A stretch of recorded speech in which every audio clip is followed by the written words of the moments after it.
You have exactly 72 hours to list and vacate this cabin, Mr. Mercer, Marjorie announced, slapping a bright orange HOA enforcement notice directly onto my cedar door. This is a non-conforming structure on community land, and we are officially taking control. You might want to double-check your survey before you leave that sticker there, Marjorie, I replied, my voice dead calm. She gave me a crisp, condescending smile and turned back to her pearl-white Escalade, completely unaware that she had just made the most catastrophic legal mistake of her life. By trying to force me off my property, the HOA president had just blindly stepped into a trap and triggered a paper trail that was about to cost her the very ground her own office stood on. I didn't yell. I didn't chase after her to explain the rusted surveyor's pin buried down by the creek bed, or the faded county deeds locked in my grandfather's old desk. I just stood on my porch and watched her drive away, holding her certified letter threatening me with $500 daily fines and forced property liens. She firmly believed her board title granted her absolute authority, building her little neighborhood empire on a foundation of sloppy easements and unchecked arrogance. What level of blind entitlement does it take to hand an eviction notice to a man while actively trespassing on the very soil he legally owns? My name is Caleb Mercer, and that cabin Marjorie was so desperate to bulldoze wasn't just some forgotten pile of lumber. It sat on a patch of earth my family had owned since 1972, long before Briar Creek Highlands existed, before the paved cul-de-sacs, the manicured lawns, and the synchronized sprinkler systems. This whole mountain was nothing but old logging trails, whispering pines, and faded survey flags bleeding their neon colors into the rain. My grandfather bought these acres with cash he saved from working at the mill. He built the first hunting shelter right where my porch sits today, using his own calloused hands to shape the timber. He knew the way the morning light cut through the canopy and the exact sound the creek made when the spring thaw rushed through the valley. To Marjorie and her board of directors, the cabin was an unpolished nuisance. It had weathered cedar siding that hadn't seen a fresh coat of sealant in a few years, a towering stone chimney built from river rock, and a gravel driveway that crunched loudly under the tires. To them, it was a glaring imperfection in their heavily regulated, cookie-cutter utopia. They were particularly offended by the large woodshed out back, packed tight with split oak that could be seen from the main road if someone was desperate enough to strain their neck looking for a violation. But every single inch of that place held a memory I refused to abandon. It was out by that very woodshed where my father first taught me how to swing an axe, showing me how to read the grain of the wood so it would split clean with a single strike. I spent my childhood summers running through these specific woods, learning the names of the trees and the patterns of the weather. When my father passed away a few years ago, the original structure had started to lean, its bones weary from decades of harsh winters. I spent an entire year rebuilding it. I poured new footings, reinforced the joists, and restored the river rock chimney by hand. I didn't do it to flip the property or to appease a zoning board. I did it because letting that cabin collapse into the dirt would have felt like losing my father all over again. This land wasn't just a line item on a tax assessment, it was an anchor. It was the only tangible piece of my family's history I had left to hold on to. Marjorie looked at my home and saw a non-conforming structure that needed to be erased. She saw an aesthetic problem standing in the way of her neighborhood's property values.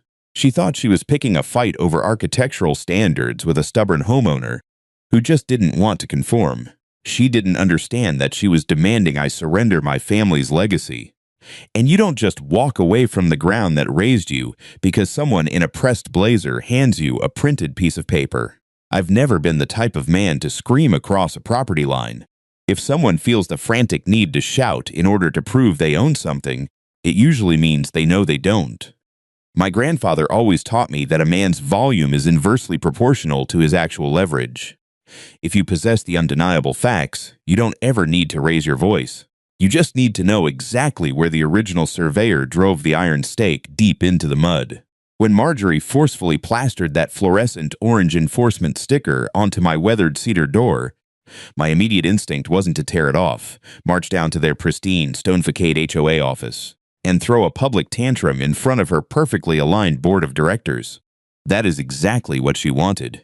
She desperately wanted me to play the role of the unhinged, non-compliant mountain man, so the rest of the neighborhood could comfortably point their fingers at me. She wanted a dramatic screaming match, because screaming matches are entirely subjective. Paperwork, on the other hand, is ruthlessly objective. In my professional life as a consultant, I deal in hard data, structural realities, and binding contracts. I read the agonizing fine print because the fine print is where the actual, undeniable power lives. I knew the complete history of this valley long before Briar Creek Highlands ever drafted their first ridiculous covenant. I knew the precise legal coordinates of the land my family had bled for and held onto for over half a century. I fully understood that just because a wealthy developer rolled in and paved a few winding roads around my perimeter, it did not magically erase the binding ink on a 50-year-old recorded deed. You can't just pave over a family's legacy and claim it as common area because it suits your visual preferences. Still, there is a distinct, quiet rage that simmers in your chest when someone casually attempts to strip you of your dignity and your rightful ownership. It forces a man to sit back and deeply wonder about the sheer audacity of it all. When someone hangs an ours sign on a piece of history that so clearly isn't theirs, is it simply blind ignorance, or is it a calculated, insatiable greed? I could have stopped Marjorie right there on the porch. I could have pulled the county GIS maps up on my phone and humiliated her before she got her Escalade in gear. But I didn't. Giving her the rope now meant she would inevitably tangle herself and her entire board in a legal mess so deep they would never recover. She was so intoxicated by imagined power that she forgot the golden rule of real estate. Never forcefully claim what you haven't verified. The truth was already in the archives. I wanted to see how far she was willing to push this false authority. I needed to watch her build her trap, piece by piece, before I let it snap shut. The threat hanging over my head wasn't just a mildly annoying neighborly dispute. It was a calculated, financial siege. Marjorie's certified letter had laid out a brutal, ticking timeline. I had exactly 72 hours to contact a real estate agent, list my grandfather's cabin on the open market, and permanently vacate the premises. If the clock ran out on Thursday morning and I hadn't complied, the Briar Creek Highlands HOA would unilaterally begin assessing fines of $500 per day. In their minds, this was an open and shut administrative procedure. 30 days of those compounding fines would give their aggressive legal counsel the exact ammunition they needed to file a formal lien against my property title. A lien wasn't just a mark on a piece of paper, it was a financial chokehold. It meant they could eventually force a foreclosure, auctioning off my family's heritage to the highest bidder just to settle a manufactured debt. They would bulldoze the river rock chimney my father and I rebuilt, rip out the cedar siding, and pave over the soil to build another cookie-cutter mansion with a pristine HOA-approved lawn. Before Marjorie dropped that letter, the cabin was my quiet sanctuary. Now it was a target painted in neon. The 72 hours weren't just a countdown to fines. They were a ticking bomb under my family's legacy. If they successfully clouded my title, I wouldn't just lose a building. I would lose the very soil my grandfather cleared by hand, the creek where I learned to fish, and the only piece of the world that still carried my father's name. They were actively preparing to report my cabin to the county zoning office as a severe non-conforming structure, hoping the local government would condemn the building. They wanted to drain my finances in a prolonged, unwinnable legal defense. It is a terrifying thing to realize that someone is weaponizing a bureaucracy to steal the ground out from under your feet. The deadline felt like a suffocating weight pressing down on the cedar roof. By Thursday, the exorbitant fines would start. By the end of the month, the legal filings would hit the courthouse. I was standing on the absolute brink of losing 50 years of history simply because a bored woman decided my woodshed was an eyesore. I had to move, but I had to move with absolute precision. One emotional outburst, and Marjorie's high-priced lawyers would lock me out of my own ancestral home forever. Instead of frantically packing or calling a real estate agent on Tuesday morning, I drove down to the county recorder's office in Boone. I didn't even hire a lawyer yet. I simply wanted to see exactly what Marjorie had been looking at when she decided my grandfather's cabin was suddenly hers to govern. When I pulled the master plat map for Briar Creek Highlands, filed by the developers in 2018, I immediately saw the source of her unearned confidence. The development company had drawn a thick, arrogant boundary line encompassing the entire valley, casually shading my wooded parcel in the exact same color as their new tennis courts and community clubhouse. To the untrained eye, or to an overzealous HOA president who never bothered to verify the fine print, it looked like a seamless, unified community. But county maps are just visual aids. Recorded deeds are the actual law, I asked the clerk. an older woman named Helen who remembered my grandfather to pull the original 1972 warranty deed for my family's parcel, along with the 2018 HOA Declaration of Covenants. As I laid the heavy yellowed parchment next to the HOA's glossy, freshly printed charter, the first major crack in Marjorie's little empire revealed itself. The legal descriptions didn't align. There was no signature from my father transferring our tract into their restrictive covenants. While I was sitting there tracing the old property lines with my index finger, my phone buzzed. It was a text message from a neighbor. He had sent a photo of Marjorie standing at the very edge of my gravel driveway, actively directing a local landscaping crew. She was having them install a heavy metal private property, Briar Creek HOA residence only sign right at the entrance of the narrow road that led down to my cabin. She genuinely believed she controlled the access. She assumed that because the developers had paved over the old logging trail to create the smooth entrance to their glossy HOA office and mailbox kiosk, the pavement automatically granted them jurisdiction over everything it touched. She was behaving as if a 2-inch layer of fresh asphalt could simply erase a legally binding property boundary. It is a terrifying sort of arrogance. Is there anything more dangerous than a person who casually mistakes their own daily convenience for actual, legal ownership? I stared at the photo of her in her pressed blazer, pointing a manicured finger at my gravel drive, and then I looked back down at the original 1972 survey notes resting on the clerk's counter. My grandfather hadn't just bought the acreage where the cabin sat. There was a lot more to this land than Marjorie could ever see from her Cadillac. I didn't panic. I just asked Helen to print certified copies of every single document in that file. Marjorie was currently standing on dirt she firmly thought she owned, regulating a driveway she thought she controlled, but the dusty archives in front of me told a completely different story. She hadn't just overstepped her authority, she was actively trespassing. I left the county office with a thick manila folder resting on my passenger seat. The drive back up the mountain gave me plenty of time to weigh my options. When I finally turned on to the narrow stretch of asphalt that led toward my cabin, Marjorie was still there. The landscaping crew was just packing up their tools, having poured quick-set concrete around the metal post of her shiny new private property HOA, residence-only sign. It was planted directly on the shoulder of the road, right where the pavement met my crushed gravel. This was the crossroads. This was the exact moment where a lesser man might have slammed his truck into park, grabbed the freshly certified deeds from the passenger seat, and shoved them aggressively into her face. I could have called the county sheriff right then and there to report a blatant trespassing violation. I had the absolute, undeniable proof of ownership sitting merely inches from my right hand. I had the power to end her little power trip in 3 minutes flat, but true ownership is remarkably quiet. My grandfather never raised his voice to defend his land, and neither would I. If I threw my cards down on the table today, Marjorie would suffer a minor, temporary humiliation. She would apologize through her teeth, pull the sign up, and then spend the next 5 years paying expensive attorneys to find obscure zoning loopholes to make my life a living hell. She needed to learn a lesson that went much deeper than a simple boundary correction. She needed to fully commit to her false authority.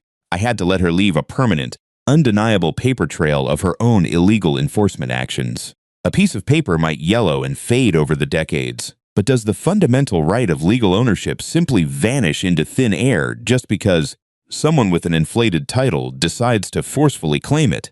I rolled my window down as my truck idled next to her pearl-white Cadillac. She crossed her arms, a smug, triumphant smile spreading across her face, clearly waiting for me to lose my temper, shout obscenities, or beg for an extension on her ridiculous 72-hour deadline. I didn't give her the satisfaction of an emotional reaction. I just looked down at the wet concrete, then looked her directly in the eyes. You really should have your attorney double-check the historical plat maps before you pour permanent concrete, Marjorie, I said quietly. She scoffed, waving a dismissive hand at me as if I were nothing but a temporary nuisance. I gently pressed the gas pedal, my tires crunching loudly onto my own gravel, leaving her standing proudly on a piece of the mountain she had absolutely no legal right to control. Over the next 48 hours, I sat quietly on my cedar porch and simply watched them operate. The level of casual encroachment was almost mesmerizing. I watched the HOA landscaping crew park their heavy commercial trailers halfway onto my grass to unload their riding mowers, carelessly treating the edges of my property like their own personal staging area. I watched Marjorie's loyal deputies, other board members patrolling in electric golf carts, cruise slowly past my driveway, pointing aggressively at my stacked oak firewood and jotting down detailed notes on their clipboards, treating my mere existence as a compliance violation. It was a fascinating psychological study in unchecked entitlement. They operated with the absolute, unquestioning certainty of conquerors who had never once bothered to glance at a topographical map. To them, this entire mountain was simply Briar Creek Highlands, a continuous, manageable expanse of real estate that yielded entirely to their restrictive covenants. They didn't see history, they only saw jurisdiction. But as I sat there sipping black coffee, listening to the synchronized hum of their weed whackers, I realized this wasn't just about my cabin anymore. It was about the very ground beneath their own daily operations. I looked down the winding strip of asphalt that led from my gravel driveway, past Marjorie's newly erected private property sign, all the way to the shiny stone facade of the main HOA administrative office. They used that narrow corridor every single day. The mail trucks used it to reach their central kiosk. The board members parked their luxury vehicles along the grassy shoulder during their weekly meetings. They had treated that vital access route like a guaranteed community asset for so long that they genuinely believed they owned it outright. How many people comfortably assume they hold the absolute deed to the very things they've simply been permitted to use for a long time? They were so ruthlessly obsessed with controlling my property and erasing my grandfather's legacy that they had become completely blind to the incredibly fragile foundation of their own. They truly had no idea whose dirt they were standing on. They were blindly marching toward a cliff, and my 72-hour deadline was rapidly ticking down to zero. On Wednesday morning, 24 hours before Marjorie's ridiculous eviction deadline expired, I finally took my first deliberate step. I didn't pack a single box, and I certainly didn't call a real estate agent. Instead, I drove into Boone and mailed a single, one-page certified letter directly to the Briar Creek Highlands Board of Directors. The letter was incredibly simple and devoid of any emotion. It formally stated that my family's specific parcel was not, and had never been, subject to their governing covenants. I advised them to immediately cease all enforcement actions and strongly suggested they consult their legal counsel to review the original county plat maps. To be helpful, I even included the exact recording book and page number of my grandfather's 1972 warranty deed. I knew exactly what Marjorie would do with it. A woman who builds her entire identity on a pressed blazer and absolute neighborhood authority does not read a polite warning and suddenly decide to reflect on her own jurisdictional limits. She would view my letter as a desperate stall tactic from a stubborn mountain man who couldn't afford a real legal defense. She would undoubtedly throw it straight in the trash, completely oblivious to the fact that I had just documented her deliberate refusal to verify my legal ownership. If a community chooses to remain completely silent while their leadership aggressively attempts to steal a neighbor's ancestral land, are they simply victims of bad management, or are they active accomplices in the theft? Knowing she would ignore my warning and aggressively escalate her timeline, I drove straight from the post office to the law firm of Elliot Graves. Elliot wasn't a screaming, court theatrics kind of attorney. He was a quiet, meticulous man with a remarkably calm voice and a genuinely dangerous understanding of obscure real estate paperwork. He knew exactly how to dismantle a false claim with surgical precision. I sat across from his heavy oak desk and handed him the thick manila folder I had compiled at the county recorder's office. I didn't just ask Elliot to draft a defensive injunction to protect my cabin. I unrolled the master map, pointed directly at the HOA's shiny administrative office and their precious, freshly paved access road, and asked him to start digging deep into their foundation. If Marjorie was so deeply obsessed with property lines and paper trails, we weren't just going to play defense. We were going to ruthlessly audit their entire existence. Thursday morning arrived with the heavy crunch of diesel tires on my gravel. I didn't even need to look out the window to know Marjorie had entirely ignored my certified warning. She wasn't just going to find me, she was going to physically isolate me. By the time I walked out onto my cedar porch, an HOA maintenance truck and 2 workers were blocking the exact spot where my dirt driveway met their freshly paved access road. They weren't towing my vehicle yet. My truck was parked safely near the woodshed.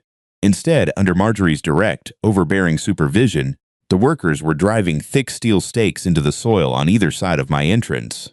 Within 20 minutes, a heavy, galvanized steel chain was strung tightly across my driveway, secured with a massive brass padlock.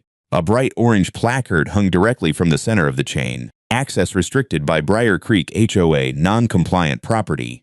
I was officially locked in. I could walk, but I could not drive my truck out. She had physically severed my vehicular access to the outside world, arrogantly claiming the narrow shoulder of the paved road belonged exclusively to her private community. To make matters infinitely worse, she marched confidently up to the steel chain, snapped a digital photo with her phone to document her triumphant victory, and then ceremoniously dropped a second thick envelope into my roadside mailbox. It was the first official administrative invoice, a $500 daily fine, accompanied by a formal notice that the board was officially reporting my grandfather's cabin to the county zoning department as a severe, illegal nuisance. She had taken my polite, certified legal warning and ruthlessly weaponized it against me. She was completely, blindly confident that her board title and community authority gave her the divine right to permanently trap a grown man on his own ancestral land. She had boldly drawn a physical line in the dirt, entirely oblivious to the devastating fact that she was standing on the dangerously wrong side of the boundary. I walked slowly down the crushed gravel path, stopping just inches from the heavy galvanized chain. Marjorie was still standing proudly on the asphalt, her arms crossed triumphantly over her crisp navy blue blazer. The two maintenance workers were leaning casually against the tailgate of their commercial truck, silently watching the tense standoff. Further down the winding road, a couple of curious neighbors had intentionally slowed their electric golf carts to a crawl, clearly eager to witness the morning spectacle. She desperately wanted an audience. She wanted everyone in Briar Creek Highlands to see exactly what happened to a stubborn homeowner who dared to defy her iron-fisted architectural standards and ignore her strict mandates. "You can't just chain a man inside his own property, Marjorie," I said, keeping my tone perfectly level and entirely devoid of any visible anger. She let out a sharp, condescending laugh that echoed loudly off the tall pines behind my cabin. She gestured widely toward the paved street, pointing dramatically down the hill toward the shiny stone facade of the main HOA administrative office. "You still don't seem to understand how this modern world works, Mr. Mercer," she announced loudly, projecting her voice to ensure the lingering neighbors could hear every single arrogant syllable. "This community access road, this entire infrastructure, belongs exclusively to Briar Creek Highlands. It is our property, completely under our absolute management. And you absolutely do not have the right to use our private access or occupy this community space until you tear down that non-conforming eyesore and comply with our regulations." There it was, the ultimate fatal admission of false authority. She had spoken it loudly and publicly, cementing her misguided arrogance in the memories of half a dozen witnesses. She truly believed the smooth pavement beneath her expensive leather shoes was her sovereign territory.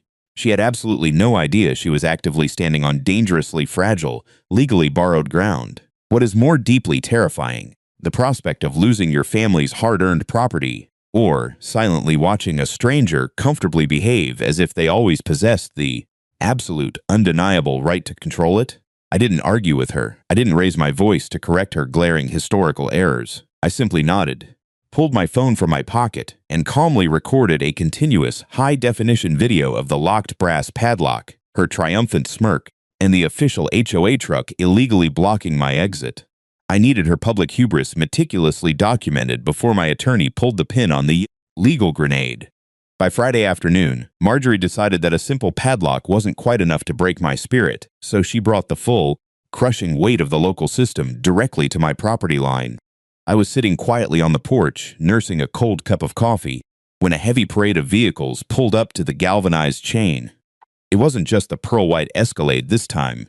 It was a marked county sheriff's cruiser, a white zoning enforcement truck, and a sleek black Mercedes belonging to the HOA's retained legal counsel. Marjorie stepped out, looking absolutely radiant and overflowing with false authority. She had successfully weaponized the local bureaucracy, calling in every favor she had to make a very public example out of my family's cabin. She was flanked by an aggressive, sharp-suited attorney named Vance, who looked like he billed by the syllable, and a weary-looking county zoning inspector clutching a metal clipboard. A young sheriff's deputy stood near his cruiser, clearly there just to keep the peace, during what they mistakenly assumed would be a highly volatile eviction process. Mr. Mercer, Vance announced loudly across the chain, holding up a remarkably thick, professionally bound stack of legal documents. I am the chief retained legal counsel for the Briar Creek Highlands Board of Directors. We have officially filed a formal notice of intent to lien your property title for compounding unpaid fines and flagrant architectural non-compliance. Furthermore, we have officially requested that the county immediately inspect this severely unpermitted, hazardous structure. The zoning inspector didn't even step over the chain. He just stood safely on the pavement, dutifully jotting down notes as Marjorie pointed an accusatory finger at my weathered cedar siding, my stacked firewood, and the beautiful stone chimney my father and I had painstakingly rebuilt. She was actively dictating a false narrative to a county official, entirely convinced that her community charter gave her the divine authority to override 50 years of documented history. "Can you ask him to remove the chain, deputy?" I asked calmly, walking down to the gravel boundary. "It's a civil matter, sir," the deputy replied with an apologetic shrug. "The HOA claims this access road and the immediate shoulder are their private property. Unless you have a signed court order, I can't force them to cut the lock. You'll have to sort this out with your own lawyers." That was all the validation Marjorie needed. The presence of the uniform, the nodding compliance of the zoning inspector, and the aggressive posturing of her expensive attorney cemented her delusion. She genuinely believed the system was her own personal sword and shield. She thought that because the local authorities were hesitant to intervene in a complex civil dispute, she had secured an absolute, untouchable victory. She was using the machinery of the county to forcefully squeeze me off my own land, completely unaware that she was leaving an immaculate, undeniable paper trail of malicious interference. I didn't argue with Vance, and I didn't beg the deputy for help. I quietly accepted the intent to lien the attorney, maintaining complete silence. Let them feel invincible. Let them document their massive overreach on official county letterhead. Because while they were busy playing kings and queens at the end of my driveway, my attorney, Elliot Graves, had just called to tell me he found the exact document that was going to collapse their entire empire. Late that evening, long after the heavy county trucks and Marjorie's aggressive legal entourage had finally cleared out, the mountain air grew exceptionally quiet again. I was standing alone near the woodshed, running my hand over the rough, familiar bark of a split oak log, when I heard the soft crunch of footsteps on the asphalt. It was Arthur Pendleton, a retired civil engineer and an older gentleman who lived 3 streets over, slowly walking his aging golden retriever. Arthur was one of the original buyers when Briar Creek Highlands was first developed. He was a man who deliberately kept his head down, meticulously maintaining his property to successfully avoid the heavy gaze of Marjorie's architectural committee. He stopped abruptly at the heavy galvanized chain, glancing nervously back over his shoulder toward the distant glow of the neighborhood street lamps, checking to ensure no board members were patrolling the area in their golf carts.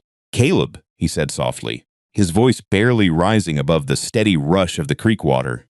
"Evening, Arthur," I replied, stepping out from the shadows of the cedar porch. He stared at the thick brass padlock, shaking his head slightly before looking down at his boots.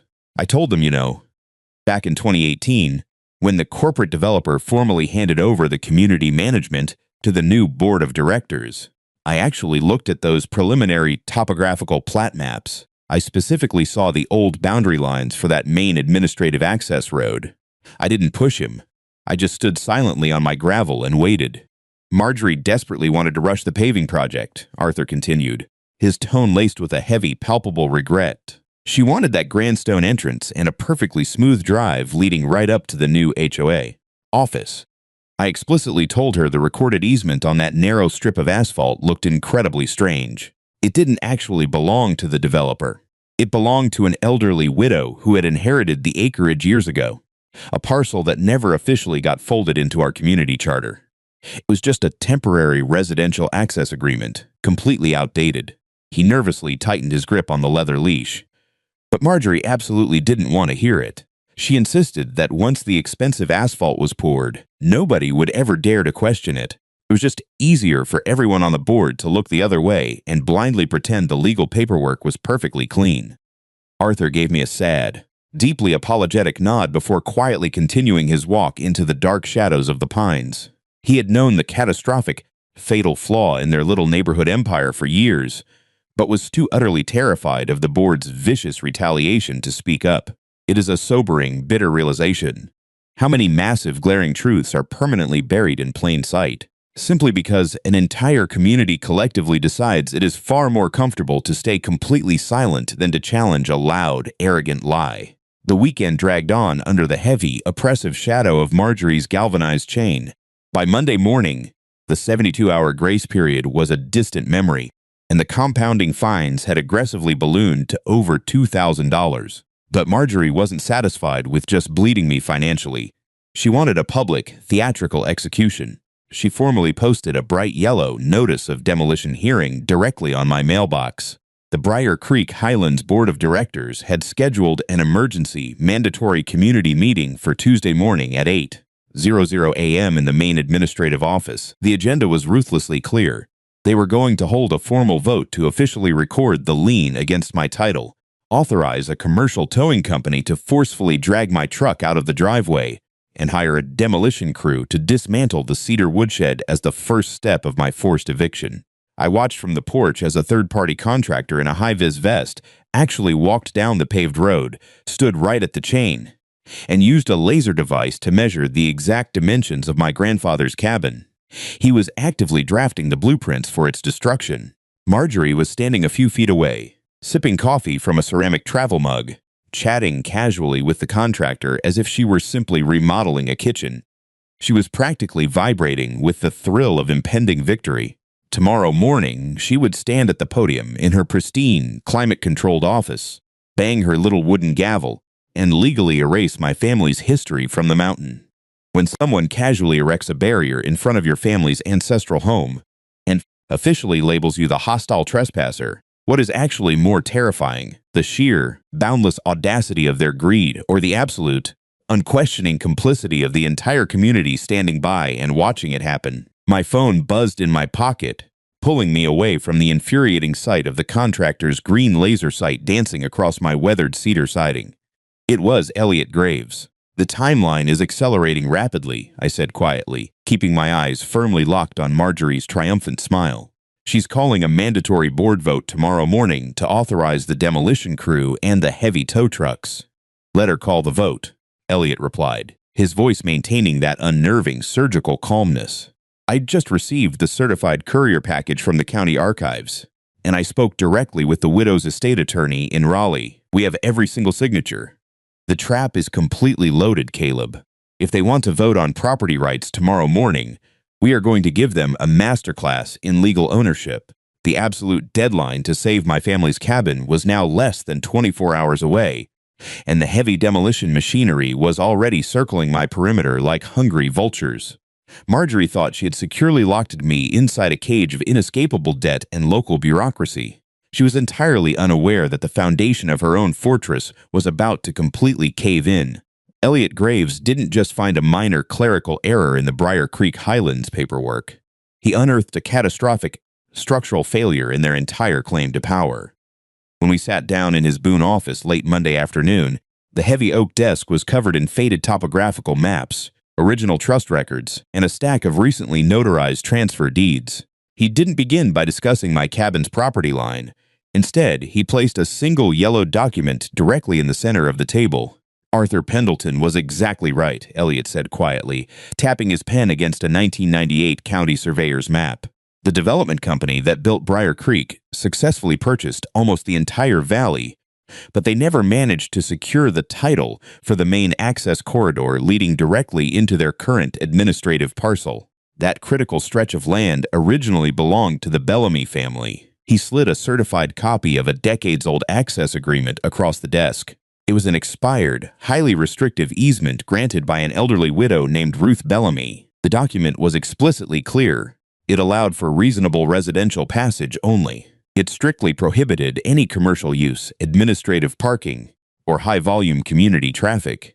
More importantly, the easement had a strict 20-year term limit that had quietly expired in 2018. The exact same. Marjorie's board took over and carelessly poured fresh asphalt right over the top of it. Marjorie didn't just build her glossy new HOA office at the end of a borrowed road, Elliot explained, his voice practically humming with precision. She effectively landlocked her own administrative headquarters. Every single time a board member parks on that shoulder, every time the mail truck uses that drive, and every single time they held a meeting in that building for the last 8 years, they were legally trespassing on private property. But Elliot didn't stop at the expired access agreement. He pulled a second, heavy file from his briefcase. While I was aggressively tracing the Bellamy estate, I ran a routine financial audit on the specific parcel sitting directly beneath the HOA office itself. It seems Marjorie's board was incredibly eager to aggressively fine you for an unpainted woodshed, but they were remarkably negligent when it came to paying their own commercial contractors. He placed a formal mechanic's lien squarely on top of the Bellamy deed. 3 years ago, the board hired a local paving company to repair the parking lot behind the office. They disputed the invoice over a minor aesthetic issue and aggressively refused to pay the final balance. The contractor officially recorded a lien against the HOA's office parcel for exactly $6,000. And because the board's attorney completely neglected to clear it, that lien is still actively attached to their property title today. Marjorie was aggressively preparing to forcefully auction off my family's ancestral legacy over manufactured fines, completely blind to the agonizing reality that her own seat of power was structurally compromised and heavily saddled with unserviced debt. She had built her absolute authority on a foundation of unpaid bills and expired permission slips. And now, the true cost of her arrogance was finally coming due. Tuesday morning broke with a heavy slam that rattled the cabin windows. It was 6:45 a.m., over an hour before the board meeting. I stepped out onto the cedar porch, the morning frost still clinging to the timber, and felt my stomach drop into a cold, hard knot. Marjorie hadn't waited for the official vote. She had pre-authorized the enforcement.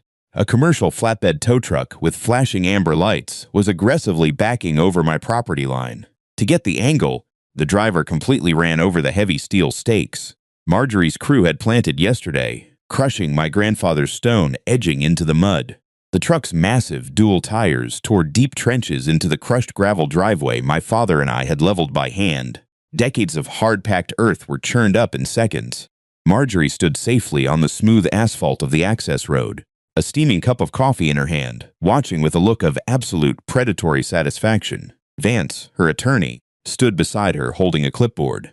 "Move aside, Mr. Mercer," Vance shouted over the roar of the diesel engine. "This is an authorized removal of a non-compliant vehicle from HOA-managed property to satisfy an outstanding administrative lien. The county authorities have been formally notified." I walked down the steps, my chest tight with a sudden, suffocating rage. I could have stepped directly in front of the truck. I could have caused a physical altercation that would have inevitably ended with me in handcuffs in the back of a sheriff's cruiser. That was exactly the reaction Marjorie was actively hoping for. She desperately wanted me painted as a violent, unstable holdout, so I was forced to stand there, completely paralyzed by the strategic necessity of the long game, and silently watch it happen. The tow operator hooked heavy steel chains under the front axle of my truck. With a deafening screech of metal on metal, the heavy winch violently engaged. I watched, gritting my teeth until my jaw physically ached, as my vehicle was aggressively dragged across the dirt. The rear bumper caught the corner of the cedar woodshed, splintering the old wood and snapping a structural support beam my father had cut 30 years ago. My hands balled into tight fists as pieces of aged cedar tumbled into the wet mud. The sickening crack loudly echoed through the quiet mountain valley.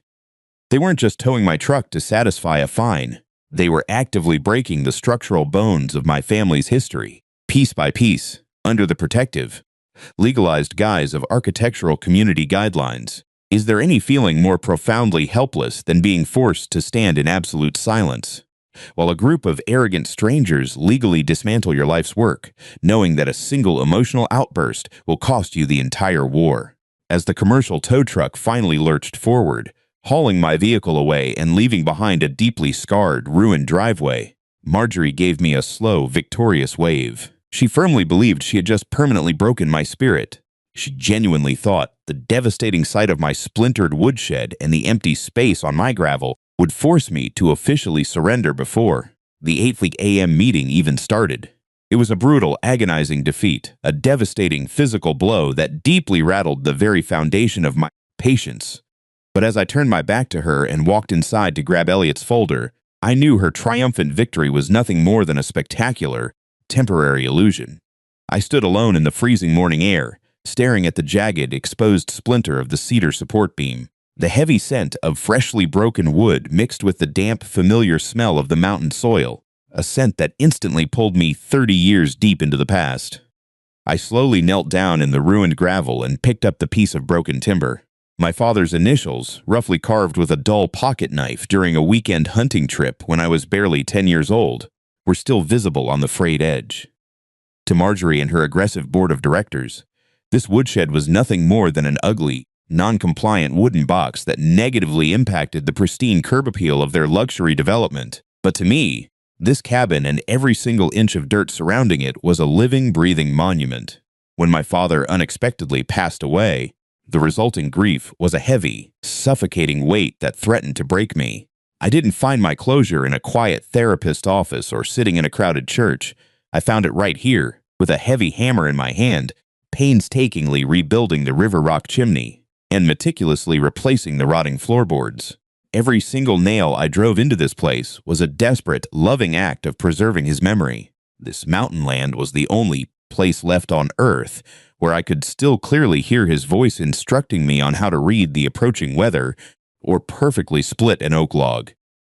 Are there certain things in this world that completely cease to be mere property, becoming instead the very last, living remainder of an entire family? Marjorie hadn't just damaged a storage shed. She had recklessly desecrated a quiet sanctuary. Her people looked at the gravel, the timber, and the rushing creek, and they only saw taxable square footage and potential HOA assessments. They could never comprehend that some lines drawn on a map represent the blood, sweat, and profound love of the generations who walked the dirt long before them. As I gently placed the broken cedar back onto the woodpile, wiping the cold mud from my hands, the lingering sting of the morning's brutal false defeat completely vanished, instantly replaced by a cold, absolute resolve. The time for quietly watching them dig their own graves was officially over. I grabbed Elliot's thick legal folder from the kitchen counter, locked my front door, and began the quiet walk down the asphalt toward their meeting. The Briar Creek Highlands Administrative Office was a towering monument to manufactured luxury. It featured a massive, faux stone fireplace, vaulted cathedral ceilings, and rows of plush, imported leather chairs perfectly aligned on a gleaming hardwood floor. When I walked through the heavy double-glass doors with Elliot Graves right beside me, the wet mud from my ruined driveway was still caked thick on the soles of my work boots. The room was absolutely packed. Over 24 homeowners had gathered, buzzing with low, eager murmurs, fully expecting a dramatic eviction hearing. Arthur Pendleton sat quietly in the back row, his hands nervously clasped in his lap, waiting for the inevitable collision. At the front of the room, standing proudly behind a polished mahogany podium, was Marjorie. She looked positively radiant in a crisp navy blazer, her wooden gavel resting near her microphone. Vance, her high-priced attorney, sat confidently at the expansive board table, his thick legal pads neatly arranged. "I call this emergency community meeting to order," Marjorie announced, her voice echoing triumphantly through the integrated sound system. "This morning, we successfully initiated the enforcement phase against the severely non-compliant property bordering our western perimeter. The offending vehicle has been legally removed. We are now voting to authorize the heavy demolition crew and formally record the lien against the parcel. We must aggressively protect our community standards from those who blindly refuse to respect our authority." Before the compliant board members could even raise their hands to second the motion, Elliot Graves walked calmly down the center aisle. He didn't shout. He didn't wave his arms in protest. He simply carried a thick stack of heavy, professionally bound red folders. He walked directly up to the mahogany board table and dropped one folder squarely in front of Marjorie and a second directly in front of Vance. "Before you illegally authorize the demolition of a property you do not own, we are going to correct the official county record," Elliot stated, his calm, surgical voice easily cutting through the sudden, shocked silence of the room. "Excuse me," Marjorie sputtered, her face instantly flushing with indignity.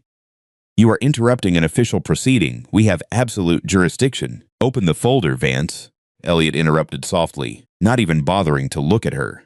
Vance frowned, slowly flipping the heavy cover open, and with a devastating precision, Elliot began to ruthlessly dismantle their entire empire, layer by agonizing layer. "Tab 1, Elliot instructed, turning slowly to face the crowd of confused homeowners. "That is the original 1972 warranty deed for Caleb Mercer's parcel. officially certified yesterday by the county clerk. If you compare its legal boundaries to the 2018 Briar Creek Highlands Developer Charter on tab 2, you will immediately see a glaring fatal omission. The corporate developer drew a continuous perimeter line on a master plat map strictly for visual marketing purposes, but they never legally annexed the Mercer land. There is absolutely no recorded signature of transfer. Your community covenants do not apply to his property. They never have. Every single fine, threat, padlock, and towing action you took this week was an act of illegal, malicious harassment. Vance's eyes darted rapidly across the raised county seals. The color completely drained from his face. He leaned over and whispered something frantic to Marjorie, whose arrogant, confident smile began to instantly curdle into sheer panic. "It doesn't matter," Marjorie suddenly snapped, her voice pitching up in desperation. She pointed a shaking finger at me. "Even if his cabin is technically outside the boundary, the main access road is our exclusive property. We control the entrance. He still has absolutely no legal right to use our private pavement." "I am so glad you brought up the access road, Marjorie." "Turn to tab 3, Elliot said smoothly, his trap snapping shut. The room was dead silent. The only sound was the heavy rustle of Vance turning the thick pages. "The narrow strip of land containing your paved entrance and the shoulder where you planted your illegal chain does not belong to the developer, and it certainly does not belong to this HOA. Elliot explained loudly, ensuring every single homeowner heard the absolute truth. "It originally belonged to the estate of Ruth Bellamy. The developer built this road using a highly restrictive, temporary residential easement granted in 1998. That specific easement explicitly prohibited commercial or administrative use, and it officially expired in 2018. The very moment your board took over and repaved it, you were trespassing. For 8 years, every single time you parked here and held a meeting in this building, you were violating private property." The hushed murmurs in the crowd instantly erupted into frantic, panicked whispers. Arthur Pendleton gave a slow, deeply validated nod from the back row. Marjorie gripped the edges of the podium, her manicured knuckles turning bone white. That is just a clerical oversight. "We clearly have grandfathered access," she stammered, her authority bleeding out onto the floor. "We will simply contact the estate and buy the parcel outright." "You can't," I finally spoke up, my voice cutting cleanly through the rising chaos in the room.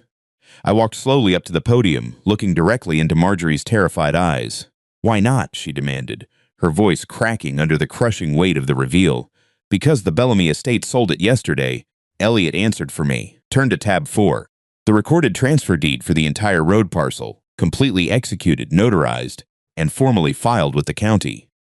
Vance stared blankly at the signature on the deed, taking off his expensive glasses with a violently trembling hand. He looked up at Marjorie, his professional composure entirely shattered. "He bought it. Mercer legally owns the road. But that is not all, Vance. Tab 5, please." Elliot continued relentlessly, delivering the final, catastrophic blow.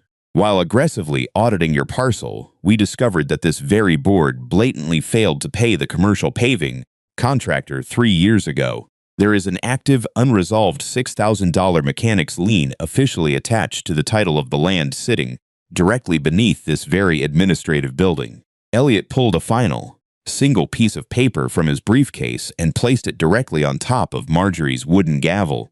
"Caleb Mercer purchased that lien yesterday afternoon as well." The entire room seemed to collectively stop breathing. The staggering, absolute magnitude of the reversal hung heavy in the air. The board members stared at Marjorie in sheer, unadulterated horror. She had confidently dragged them all into a massive legal nightmare. They didn't control the mountain. They didn't control my cabin. They didn't even legally control their own front door.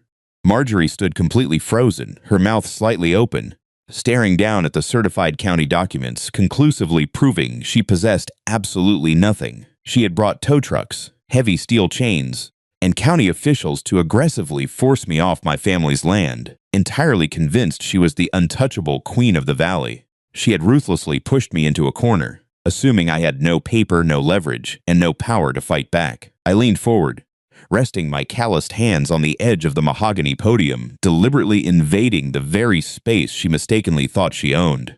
"You spent the entire week trying to forcefully evict me from my family's land, Marjorie," I said, keeping my voice dead quiet, ensuring every single syllable hit like a physical blow. "So I bought the road to yours, and right now you are trespassing.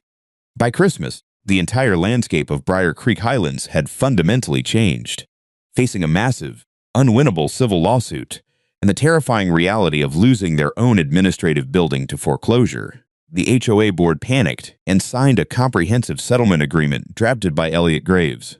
They completely withdrew every single fine, recorded a permanent legally binding acknowledgement with the county clerk that my family's parcel was entirely outside their jurisdiction, and paid a heavy premium to officially clear the mechanics lien I held over their heads. They also reimbursed my legal fees and paid for the professional restoration of my ruined driveway. Marjorie Whitcomb didn't even make it to the settlement signing. Stripped of her false authority and facing relentless backlash from a deeply humiliated community that blamed her for the expensive legal disaster, she abruptly resigned her position as board president. Citing vague personal reasons, she quietly listed her pearl-white Escalade and her pristine house for sale a few weeks later, disappearing from the mountain entirely. The heavy galvanized chain was cut down with bolt cutters the very same afternoon of the meeting. The commercial towing company, terrified of the impending liability of illegally removing a vehicle from private property, rapidly returned my truck to the exact spot beside the woodshed, completely free of charge and accompanied by a profound apology. Now, as the harsh winter frost begins to settle deep into the valley, the mountain has finally returned to the quiet rhythm my grandfather originally fell in love with. I spent the entire weekend standing out by the woodpile, carefully measuring and cutting a fresh piece of thick cedar to replace the structural beam the tow truck had violently splintered. It felt incredibly good to have a heavy hammer back in my hand, driving solid steel nails into the old bones of the structure, actively healing the physical scars left behind by someone else's unchecked arrogance. The cabin is no longer a targeted, non-conforming structure on a wealthy developer's glossy map. It is precisely what it was always meant to be, a quiet, enduring sanctuary firmly anchored in the dirt that raised me. People like Marjorie firmly believe that absolute power comes from a printed title, a pressed blazer, and the sheer volume of their unreasonable demands. They foolishly assume that if they aggressively act like they own the world will eventually yield to their arbitrary rules. But rules are not magic, and a board title is absolutely not legal ownership. No one ever gets to forcefully push a man off his family's land without first rigorously proving they have the right to stand there. When you look out over the places that hold your deepest memories, the soil that holds the quiet echoes of the people you have loved and lost, do you see a disposable piece of property that can simply be legislated away by an entitled stranger? Or do you see a living legacy that demands to be protected at absolutely all costs? Because this was never really about an unpainted woodshed, a gravel driveway, or a line on a map. What happened here says something deeply uncomfortable about the nature of small power. We've all encountered someone like Marjorie. They are handed a minor title, a clipboard, or a wooden gavel, and they suddenly begin to mistake administrative authority for absolute ownership. They stop using rules to protect a community and start wielding them as weapons to enforce their own status. It rarely starts with steel chains and tow trucks. It begins with a polite notice, then a fine, then a boundary pushed just a few inches too far. They justify every single overstep, convinced they are merely upholding standards. Over time, that unchecked pride calcifies. They become so completely blinded by the illusion of their own control that they forget to check if the ground beneath their own feet actually belongs to them. Marjorie didn't lose this fight because someone yelled louder than her, or because of some dramatic neighborhood screaming match. She lost because she made the fatal mistake of assuming a quiet man was a weak man. She confused his silence with surrender. She believed that social pressure, a polished blazer, and local bureaucracy could simply bulldoze over objective, recorded reality. The true power in this story didn't belong to the person with the loudest voice. It belonged to the person who understood the lethal discipline of patience. Caleb won because he didn't react to the immediate provocation. He let her build her own trap. He let her put her arrogance in writing. He knew that when you hold the actual, undeniable truth in your hands, you don't ever need to raise your voice. You just wait for the right moment to lay the paperwork on the table. You don't have to live in an HOA to recognize this dynamic. You see it in corporate offices, local committees, and extended families. Someone gets a small taste of control and immediately tries to fence you in. And the real tragedy is that the damage usually continues because everyone else decides it's easier to stay quiet just to keep the peace. But a peace maintained by letting someone slowly take what is yours isn't peace at all. It's just a quiet surrender. If someone used a title and a rulebook to slowly push you off your own foundation, would you fight back immediately? Or would you have the discipline to stay quiet long enough to let them build the case against themselves? If stories about quiet strength, true ownership, and cold accountability speak to you, stay with me. More are coming.